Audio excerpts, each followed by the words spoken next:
अस्सलाम वालेकुम dear students. I hope कि आप सबके सब खैर खैरियत से होंगे। आज हम लोग स्टार्ट करने जा रहे हैं control of micro organisms in air, यानी कि हवा के अंदर किस तरह से माइक्रो ऑर्गेनिजम्स जो हैं उनको कंट्रोल किया जा सकता है जो कि हमारी हवा में मौजूद हैं। ठीक है, हम लोग बात करते हैं कि हमारे कुछ जो इन्फेक्शंस हैं, इन्फेक्शियस एजेंट्स जो हैं, मे बी एयर बॉर्न, वो हवा में मीन मौजूद हो सकते हैं। एयर हाइजीनिक मेयर्स, यानी कि अब हम लोगों को चाहिए कि हम लोग क्या करें, हम लोग एक ऐसे इकदामात स्टार्ट करें, शुरू करें, जिसकी वजह से हम लोग रिड्यूस कम कर सकते हैं microbial population of the air, यानी कि हवा में मौजूद माइक्रोबियल जो उनकी पॉपुलेशन है, आबादी है, is of the great importance. ये हमारे लिए ग्रेट बड़ी अहमियत का हामिल है।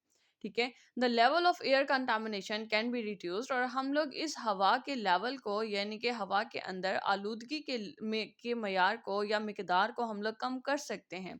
और the air can be sterilise, और जो हवा जो है वो जरासीम से पाक हो सकती है। एज द सिचुएशन डिमांड, जैसे जैसे सूरत हाल जो है वो हमसे रिक्वायर करेगी, यानी कि डिमांड करती है। By the application of some of the physical and chemical agents, यानी कि हम लोग इस्तेमाल करके कि कुछ फिजिकल स्टेरिलाइजेशन मेथड्स या फिर कुछ केमिकल एजेंट्स का इस्तेमाल करते हुए हम अपनी फिजा को जो है, हवा को जो है, हम लोग पाक कर सकते हैं जरासीम से। यहाँ पर मुख्तलिफ तरह के सेवरल इफेक्टिव मेथड्स हैं of controlling the level of the contamination, यानी कि मुख्तलिफ तरह के पुरअसर मेथड हैं जिससे हम लोग कंट्रोल कर सकते हैं क्या, लेवल ऑफ कंटामिनेशन, यानी कि आलूदगी के लेवल को, which are discussed as below, जो कि दर्ज झेल मेंशन किए गए हैं। बारी बारी करके अब हम लोग देख लेते हैं कि कौन कौन से मेथड्स जो हैं वो हम लोग इस्तेमाल कर सकते हैं। अल्ट्रा वायलेट रेडिएशंस, हाँ जी, हम लोग अल्ट्रा वायलेट रेडिएशंस इस्तेमाल करते हैं बाय टू वेज, या तो डायरेक्ट इरेडिएशन से या फिर इनडायरेक्ट इरेडिएशन से। डायरेक्ट इरेडिएशन की अगर हम लोग बात करते हैं तो हम लोग कहते हैं डायरेक्ट इरेडिएशन, इरेडिएशन का एक ऐसा अमल होता है जिसके अंदर हम लोग डायरेक्टली अपने टारगेट मॉलिक्यूल्स को अफेक्ट करते हैं, जैसा कि हमारे माइक्रो ऑर्गेनिजम्स के डीएनए हैं, हम लोग उसको डैमेज करेंगे। ठीक है, यानी कि हम उस स्पेसिफिक मॉलिक्यूल को हम लोग डैमेज करते हैं, तो वो हमारा डायरेक्ट इरेडिएशन कहलाता है। जबकि अगर हम लोग इनडायरेक्ट इरेडिएशन की बात करते हैं तो हम लोग कहते हैं ये कहाँ पर आता है, कि जब कभी हमारी जो रेडिएशंस हैं वो डायरेक्टली हमारे ऑब्जेक्ट को नहीं लग रही, हम लोग क्या कर रहे हैं, हम लोग इनडायरेक्टली, यानी कि हम लोग जिस एनवायरनमेंट में हमारा माइक्रो ऑर्गेनिजम्स मौजूद है, हम लोग उस एनवायरनमेंट को अगर पाक कर देते हैं, यानी कि उसकी सराउंडिंग्स को, इनके सराउंडिंग मॉलिक्यूल्स को अगर हम लोग जरासीम से पाक कर देते हैं। ठीक है, यूजुअली जैसे कि हमने हमारा जो मटेरियल है हमारा वो पानी के अंदर मौजूद है, तो अगर हम लोग पानी को क्या करते हैं, हम लोग उसके अंदर हाईली रिएक्टिव फ्री रेडिकल्स पैदा कर दें, ठीक है, जो कि हमारे मॉलिक्यूल्स को इनडायरेक्टली अफेक्ट करेगा, तो हमारा इनडायरेक्ट इरेडिएशन कहलाता है। डायरेक्ट इरेडिएशन में हमने अपने टारगेट सब्सटेंस को ही जरासीम से पाक किया बाय यूजिंग रेडिएशन शुआइंग। इनडायरेक्ट इरेडिएशन में हम लोगों ने अपने सब्सटेंस को रेडिएशंस के थ्रू जरासीम से पाक किया, लेकिन हमने उस सब्सटेंस के इर्द गिर्द के माहौल को हमने रेडिएशंस के थ्रू जरासीम से पाक किया था। ठीक हो गया। अल्ट्रावायलेट रेडिएशन यानी कि यूवी रेज जो है has great potential value for reducing the microbial flora of air. Practical application of ultraviolet air sanitation, यानी कि हम लोग कहते हैं कि अल्ट्रा वायलेट जो है उसकी एक बहुत बड़ी अहमियत है कम करने में, क्या, माइक्रोबियल फ्लोरा को, यानी कि माइक्रो ऑर्गेनिजम्स की मिकदार को हवा में।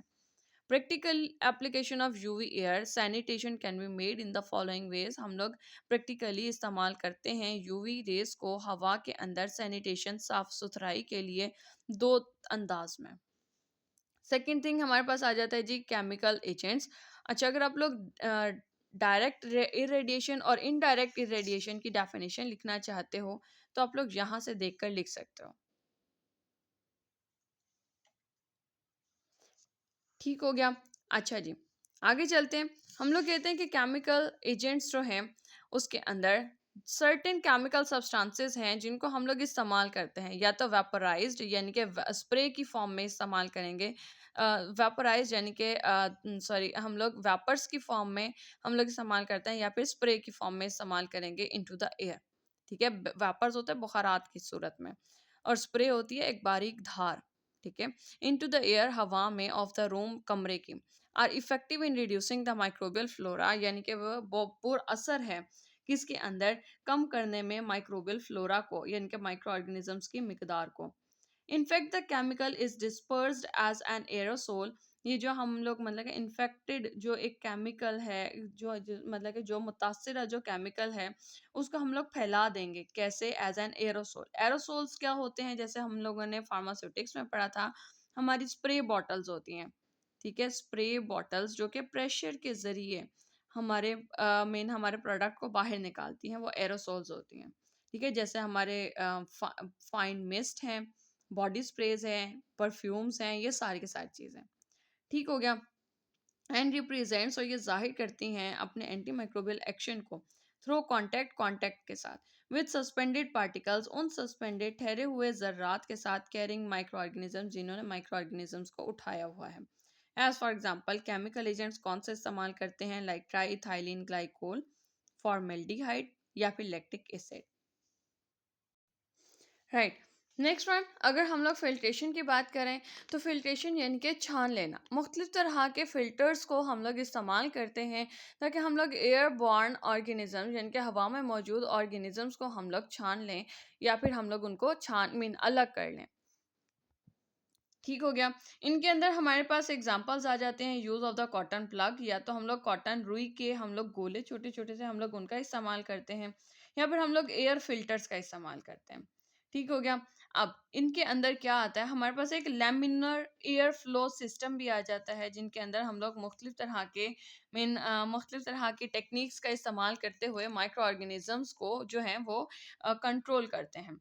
लैमिनर एयर फ्लो सिस्टम, यानी कि एल ए एफ सिस्टम जो है, वो एक कैबिनेट टाइप सिस्टम है, जैसा कि यहाँ पर नज़र आ रहा है कि ये एक कैबिनेट बना हुआ होता है, जो कि एक ऐसा वेंटिलेशन सिस्टम है जहाँ से हवा का गुजर होता है, यानी कि इसके अंदर, और एक फ़ैन चला हुआ होगा जो कि आपकी उस हवा को सारे में इक्वली जो है वो फैला देती है, ठीक है। और ये क्या करती है, ये फैलाती है एक साफ सुथरी, एक पार्टिकल फ्री एनवायरनमेंट को, जो कि आप लोगों को यहाँ पर इस एरिया के अंदर काम करने में मदद करती है, ठीक है। इसमें होता क्या है कि एक फैन या एक ब्लोअर जो है सक्स एयर इनटू द सिस्टम, और फिर उसके बाद क्या होगा, जो एयर है वो पासेस वो गुजारी जाती है थ्रू अ फिल्ट्रेशन सिस्टम, एक फिल्टर्ड सिस्टम के जरिए, जैसा कि हैपा फिल्टर्स होते हैं। ये रहा हैपा फिल्टर। हैपा फिल्टर एक high efficiency particulate air, HEPA, यानी कि हाई एफिशिएंसी पार्टिकुलेट एयर जो है, ये एक ऐसा फिल्टर है जो कि रिमूव कर देता है कंटामिनेंट्स को। ये ऐसे कंटामिनेंट्स को रिमूव करता है जिनका साइज कितना है, जिनका साइज जो होता है वो 0.3 माइक्रोमीटर तक होता है, यानी कि इतना छोटा होता है। और इसकी जो कम करने की रेशियो है वो 99.97% जो है, ये माइक्रोबियल फ्लोरा को रिमूव कर देता है हवा में से, ठीक हो गया।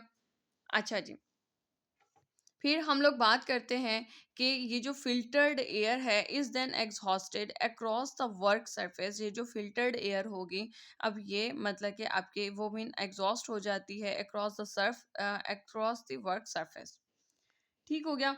हम लोग बात करते हैं यानी कि नई किस्म की हम लोग टेक्नोलॉजी का इस्तेमाल करते हैं ताकि हम लोग कंट्रोल करें माइक्रोबियल फ्लोरा को इनक्लोज्ड स्पेसेस, बंद कैबिनेट के अंदर, या फिर कैबिनेट्स या रूम्स के अंदर, क्लोज्ड बंद सरफेस स्पेसेस के अंदर, जगहों पर, is known as laminar air flow system, जैसा कि हमने एक एग्जांपल देखी हैपा फिल्टर्स की, ठीक हो गया।